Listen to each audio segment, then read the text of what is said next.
The streets of Riverton pulsed with the rhythm of a typical Thursday afternoon. Honking horns, hurried footsteps, and the faint buzz of sidewalk chatter. Sunlight bounced off glass buildings and glinted against windshields as cars jockeyed for parking in the business district. Maya Johnson maneuvered her silver Ford Fusion into the only open spot on Westbridge Avenue, its nose sticking just a few inches over the white line. It wasn't ideal, but it would have to do. Dressed in a tailored navy blue blazer, heels clicking confidently as she stepped out, Maya looked every bit the consummate professional. Her natural curls were pinned up in a no-nonsense twist, and a sleek leather folder was tucked under her arm. Inside it, critical documents for a high-profile case scheduled to hit court next week. She glanced at her watch, muttering a quiet, "right on time," before striding toward the building just ahead, unaware that her day was about to take a turn she could never have anticipated. From the opposite corner, Officer Jake Reynolds leaned against his cruiser, sipping lukewarm coffee and scanning the street like a lion watching over his territory.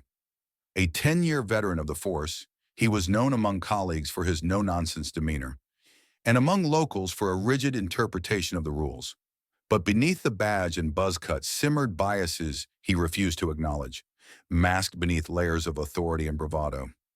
His gaze landed on Maya's parked car, slightly askew, rear tire hugging the line, and something in him tightened, his lips pressed into a thin line. He didn't know her name, didn't know her credentials.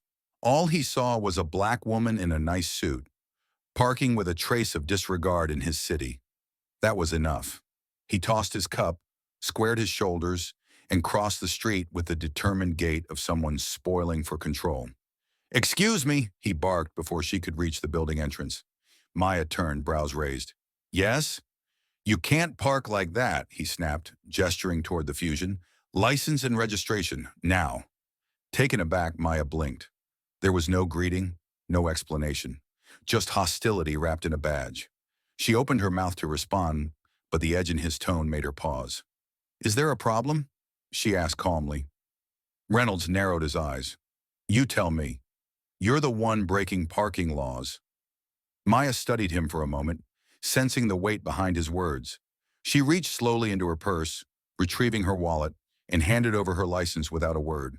Her silence wasn't submission, it was strategy. Years of courtroom battles had taught her that not every confrontation required fire. But even as she stood tall and composed, she could feel the street shift. People glanced over. A security guard near the lobby straightened. Something told her this wasn't just a citation. This was a collision course, with something far bigger than a parking spot. The license felt too light in Jake Reynolds' hand. He stared at it longer than necessary, lips pursed as if the plastic card itself was provoking him. "Maya Johnson," he read aloud, his voice laced with a condescension that dripped like oil. "You don't look like someone who'd be careless about the law." Maya raised an eyebrow. "And you don't sound like someone who understands the meaning of professional courtesy." The comment wasn't sharp. It was measured even, spoken with the deliberate coolness of someone used to speaking truth in tense rooms. But Reynolds heard it as defiance. His spine stiffened. In his mind, this wasn't about the car anymore. This was about control. And she was slipping through his fingers with every word that refused to bow. "Is that supposed to be attitude, Ms. Johnson?" He shot back, stepping closer. "Because I don't take attitude lightly, especially from people who break the rules and then act like they're above them." Maya met his eyes evenly. "All I did was park slightly off-center, officer. You could have just asked me to move. Instead, you're raising your voice and trying to intimidate me. For what? Ego?" A flicker of something dark passed over Reynolds' face.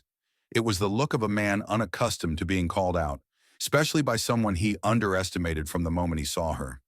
"You think you can tell me how to do my job?" he hissed. "I don't care who you are." Maya exhaled slowly, not in fear, but in recognition. This wasn't her first time dealing with this kind of power play, though it was rare to encounter it so nakedly in public. Her hands stayed visible, movement slow, voice steady. "No, Officer Reynolds. I'm reminding you how to do it right." A small crowd had begun to gather at a cautious distance, business people pausing mid-conversation, a barista poking her head out of a cafe door. The air grew heavier with every passing second, humming with unease. Reynolds felt it too, the judgment in those watching eyes, and it only fanned the fire. "That's it," he said through clenched teeth. "You're resisting a lawful command. Turn around, now." "Resisting?" Maya said, incredulous. "I've done everything you asked. You refused to cooperate, challenged my authority, and now you're obstructing a police investigation." "An investigation?" she echoed. "Over a parking violation?" But Reynolds wasn't listening. His mind had narrowed to a single echoing drumbeat. Don't lose control. Don't lose control. And the only way he knew how to regain it was through force. He reached for his cuffs. Maya stood her ground as steel brushed her wrists, her heart thudding, not with fear, but with the sharp, painful awareness that this moment would not end on the sidewalk. This moment would ripple, and Reynolds, he had no idea that the woman he was shoving into the back of his patrol car would become the catalyst for his own undoing. The cold bite of the metal handcuffs snapped around Maya Johnson's wrists like a gunshot. The sound reverberated through the still afternoon air, silencing the murmurs of the small crowd that had formed. Time seemed to slow, the city noise fading into the background as if the moment had yanked everyone into its gravity. Maya didn't resist. She didn't flinch. Her chin lifted slightly, eyes locked on Reynolds with a look that wasn't fear or defiance, but something deeper. Disappointment. A quiet, searing condemnation that cut sharper than any insult. But Officer Jake Reynolds didn't see it, or maybe he did, and it only made him angrier. He shoved her toward the patrol car with unnecessary force, one hand pressing down on her head as he guided her into the back seat like a suspect in a high-stakes bust. "Watch your head," he muttered, the words hollow and automatic, stripped of any genuine concern. Inside the cruiser, the leather was hot from the afternoon sun. Maya sat with her hands cuffed behind her body twisted in discomfort. But it wasn't the physical restraint that hurt. It was the humiliation. Her reflection stared back at her in the plexiglass divider. A successful attorney, a public servant, a black woman in handcuffs on a city sidewalk, arrested not for a crime, but for challenging the fragile ego of a man with a badge. Outside, the onlookers began to react, some filming quietly on their phones, others murmuring in disbelief. "She didn't do anything," someone whispered. "Did you see how he talked to her?" another said. Reynolds tried to ignore the growing tension, but the pressure was building. It throbbed in his temples and twisted in his gut. Something about the way she looked at him, so calm, so certain, made his skin crawl. He wanted her flustered, afraid. Instead, she'd held up a mirror to every unchecked bias he'd ever buried under protocol. He stomped back to the driver's side, but before he could slide into his seat, his radio crackled. "Unit 4 Bravo, report status on Westbridge Avenue. We've got a 1026 from a supervisor en route to your location." He hesitated. "A Taizadik Husenhatodik supervisor request." That meant someone higher up had been alerted. Someone was watching. Maya saw it too, the flicker of uncertainty in his eyes. And though she was still in cuffs, her voice rang out, sharp and clear through the window. "You just made the biggest mistake of your career." Reynolds' jaw clenched. He didn't respond, but the words pierced him, staying there like a blade lodged between pride and fear. Because deep down, he knew she was right. The wail of a second siren cut through the thick, charged air.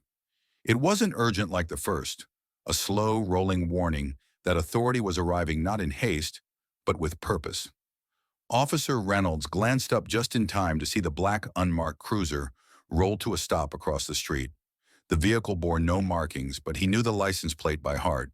His stomach tightened. Command staff. Two doors opened in sync, and out stepped Sergeant Lisa Martinez and Lieutenant David Chen. Both were seasoned officers, not easily rattled, known for their level heads and sharp instincts. Martinez adjusted her duty belt with practiced ease, eyes already scanning the scene. Chen followed her lead, brow furrowed, assessing not just the situation, but Reynolds himself. They crossed the street swiftly, cutting through the crowd like a hot knife through butter. The murmurs quieted. Every phone lowered slightly, not turned off, just held discreetly, the way people do when they sense something important is about to happen. "Reynolds," Martinez called, her tone brisk. "What's going on here?" He straightened reflexively. Parking violation escalated. Subject became non-compliant. I took appropriate action. Chen's gaze swept toward the patrol car. His steps slowed. "The subject?" Reynolds nodded, gesturing toward the back seat. "Refused lawful orders. I placed her under arrest." Martinez rounded the cruiser and froze. Behind the glass, Maya Johnson sat in silence. Her expression was unreadable now, all calculation and steel. Her blazer was slightly wrinkled from the arrest, but her posture remained upright, regal, as if the handcuffs were an inconvenience rather than a defeat. "Jesus," Martinez muttered. Chen blinked. "Is that—" "Yes," Maya said from inside the car, her voice muffled but unmistakable. "Maya Johnson, Assistant District Attorney, badge number 5122. A silence fell over the sidewalk like a dropped curtain. Martinez turned slowly back to Reynolds, her face a shifting landscape of disbelief, fury, and incredulity. "You arrested the ADA?" she said, each syllable like a slap across his face. Reynolds' mouth opened. Nothing came out. "Uncuff her, now!" Chen ordered, already pulling out his phone. "I'm notifying the chief." Reynolds hesitated, just for a breath, but that breath was too long. "I said now," Chen snapped, louder this time. He fumbled with his keys, palms suddenly slick with sweat. The cuffs clinked open behind Maya's back, and she stepped out of the cruiser slowly, stretching her shoulders, reclaiming her dignity with every deliberate movement. Her eyes never left Reynolds. "Are you all right, Ms. Johnson?" Martinez asked, voice softer now, respectful. Maya nodded once. "I'll be fine, once we have accountability." She didn't need to raise her voice. The promise in her words was louder than anything else in that moment. Even Reynolds could hear it, the sound of a career unraveling, one link at a time. And across Riverton, that moment had already begun to ripple. The sidewalk was quiet now, too quiet. The buzz of the city had dimmed to a murmur beneath the weight of what had just occurred. People still stood nearby, eyes wide, some filming discreetly, others frozen in disbelief. They'd come to witness a confrontation. What they got was a reckoning. Maya stood tall, her wrists red where the cuffs had bitten into her skin, but her posture unshaken. She smoothed her blazer with slow, deliberate hands, not to fix her appearance, but to reclaim control. Every movement was precise, measured, powerful. Officer Reynolds, meanwhile, had begun to unravel. I didn't know who she was," he stammered, voice lower now, eyes darting between Martinez and Chen. "She didn't identify herself at first. She was non-compliant." Martinez folded her arms. "You mean she parked slightly outside the lines and didn't crumble under your condescension?" Reynolds swallowed hard. "She escalated the situation. She asserted her rights," Chen cut in, voice sharp. "And instead of de-escalating, you flexed your badge and made a damn spectacle out of a parking violation." "I was doing my job," Reynolds mumbled, but even he didn't believe it anymore. "No," Maya said, her voice cutting clean through the moment. "You were abusing your power. You humiliated me in public, used force when none was needed, and turned a non-incident into a personal vendetta." The street felt like a courtroom now. Reynolds on the stand, Maya delivering her opening statement with quiet fury. No need to raise her voice. Truth had its own volume. Chen stepped closer. "I've known you a long time, Jake. You've had complaints before, small ones. Nothing that stuck. But this," he gestured to Maya, "you arrested the assistant district attorney without cause, in front of witnesses, while your body cam was rolling. We're not sweeping this under the rug." Reynolds blinked, stunned. "Wait, internal review?" Martinez pulled out her notepad. "You'll be placed on administrative leave effective immediately. Hand over your badge and weapon." The air shifted, final, irreversible. Reynolds' face drained of color. "Come on, you're seriously doing this? Over her?" Chen's voice went cold. "Especially over her. Because if you're willing to treat a respected ADA like that in broad daylight, I can only imagine how you've treated people with less power, less protection." With trembling hands, Reynolds unclipped his badge. the metal cool and heavy as he dropped it into Martinez's waiting palm. Next came the holster. The moment he handed it over, something broke in his expression, some invisible scaffolding of superiority that had long held him upright. He looked at Maya one last time, perhaps expecting gloating, anger, even pity. But all she offered was calm certainty, in a silence that said, "You did this to yourself." And then she turned away. By morning, the video was everywhere. A minute-long clip, shaky, vertical, recorded by a teenage bystander, showed Officer Jake Reynolds confronting Maya Johnson with hostility, shoving her into the back of a cruiser in broad daylight, and then being confronted by his superiors. It had no flashy edits, no voiceover, just raw truth. The caption read, "This woman is an ADA. This is how they treated her. Imagine if she wasn't." It spread like wildfire. By 9 a.m., the chief of police had already summoned internal affairs. By 10, the mayor's office was on the line. And by noon, Maya Johnson sat in a sleek glass conference room at headquarters, giving her statement with the precision of a scalpel. "I remained calm. I cooperated. I gave him my license when asked," she said, voice even, fingers folded neatly on the table. "And despite that, I was berated, insulted, handcuffed, and paraded through the street like a criminal." Across from her, two IA investigators nodded, silent but focused, scribbling notes as they watched the playback from Officer Reynolds' body cam. The footage was damning. The tone in his voice, the racial slurs muttered under his breath, the unnecessary aggression. It wasn't just misconduct. It was a pattern unmasked. It wasn't his first complaint, but it would be his last. Witnesses came forward. One by one, statements poured in. Small business owners, office workers, even a delivery driver who'd seen the tail end of the confrontation and stayed to give his name.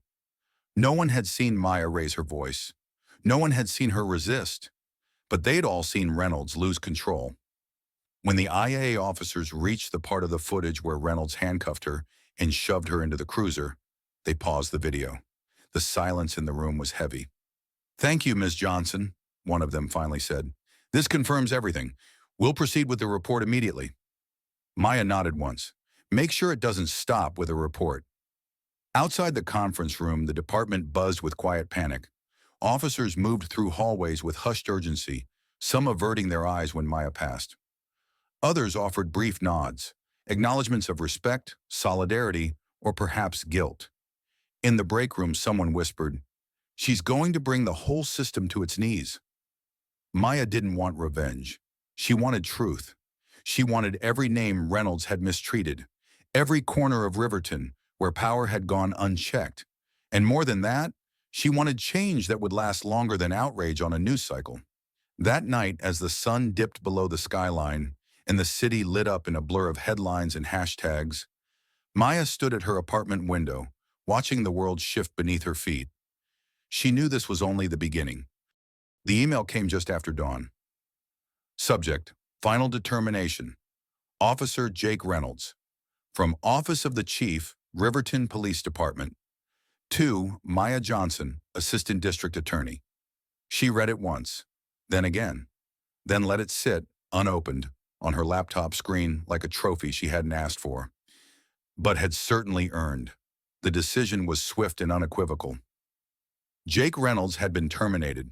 The internal investigation, bolstered by body camera footage, witness accounts, and Maya's testimony, left no room for ambiguity. The review board cited excessive use of force, racial bias, abuse of authority, and conduct unbecoming of a law enforcement officer. There was talk of a possible criminal inquiry. Civil lawsuits were likely, and perhaps most telling, the department didn't try to spin it. No carefully worded press release, no misunderstanding narrative, just facts, and a very public firing. By noon, it was on every screen in Riverton. Breaking: Officer in ADA confrontation, dismissed after investigation finds pattern of misconduct. A reckoning in Riverton, what the Johnson case means for law enforcement oversight. Justice served, community leaders applaud action taken against rogue officer. Maya didn't speak to reporters. She didn't need to. The footage, the facts, the process, it all spoke for her. But inside the department, the ripple turned into a tide. Officers who once joked freely in break rooms suddenly chose their words more carefully.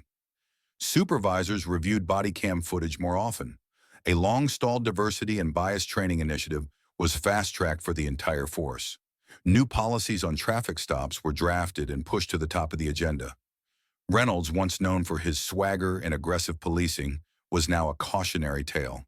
His name would be remembered not for arrests or accolades, but for the woman who stood up to him and didn't flinch.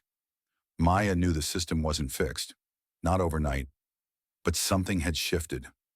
Later that week, Sergeant Martinez reached out privately. The message was short. You didn't just hold him accountable. You reminded the rest of us what accountability actually looks like. That meant something. And yet Maya felt no triumph, only clarity. The consequences weren't just Reynolds to bear. They were the systems to absorb. His fall wasn't a moment of justice. It was a signpost on a much longer road. That evening, Maya sat in her office, overlooking the city that had seen her in cuffs just days earlier. The folder from Internal Affairs rested on her desk, alongside a legal pad filled with notes about policy reform. She didn't want to relive that day, but she also wouldn't forget it, because now she had leverage. Now she had attention, and with it, she could shape the future. Not just for herself, but for every person who had ever been silenced, dismissed, or dehumanized behind flashing lights and a badge. Maya stood before a modest crowd gathered inside the Riverton Community Center. Reporters, law students, activists, a few familiar faces from courtrooms and coffee shops. The podium was plain, the message was not. She hadn't planned to speak, but something had changed in her since the arrest. Something deep and immovable. Not rage, not even pride. Just a clarity that came from surviving something designed to break her. She took a breath and began. I was handcuffed on a sidewalk for the crime of being confident, professional, and black. I was insulted, belittled, and treated like less than human. But I'm still here. A hush fell over the room. I've prosecuted criminals. I've worked with law enforcement. I've defended the rule of law. But what happened to me wasn't a system malfunction. It was a system behaving exactly as it was designed to, until someone says enough. She looked out across the room and saw more than just support. She saw possibility. Accountability is not a destination, it's a habit, a daily, uncomfortable, essential habit. And from this moment forward, I'm making it my mission to make sure no one else has to stand where I stood, unless it's by choice, behind a podium using their voice. Applause swelled, not loud and raucous, but steady and strong, the kind that builds like a promise. Afterward, people approached her, young public defenders, students with fire in their eyes, retired civil rights lawyers who nodded in quiet respect. A teenage girl asked to take a photo with her, saying she wanted to be a lawyer, just like Maya Johnson. Maya smiled, crouched beside her, and said, "Be better than me." Back at her office later that night, she pinned a new note to her corkboard, a single word in bold ink: legacy. This wasn't about winning one case or toppling one officer. This was about reshaping a culture, building a new standard, and creating ripples in a pond far bigger than Riverton. She'd already been invited to join a statewide task force on police accountability. A civil rights nonprofit had asked her to speak at their annual summit, and the mayor had hinted at a potential appointment to a new oversight board. But she wasn't rushing any of it. For now, Maya wanted to do the quiet work, the slow, hard, unseen labor of justice. One policy at a time, one voice at a time, one broken practice exposed and dismantled at its root. What Reynolds had meant as an act of domination had become something far greater, a spark. And Maya Johnson, assistant district attorney, survivor, advocate, was ready to carry that fire forward.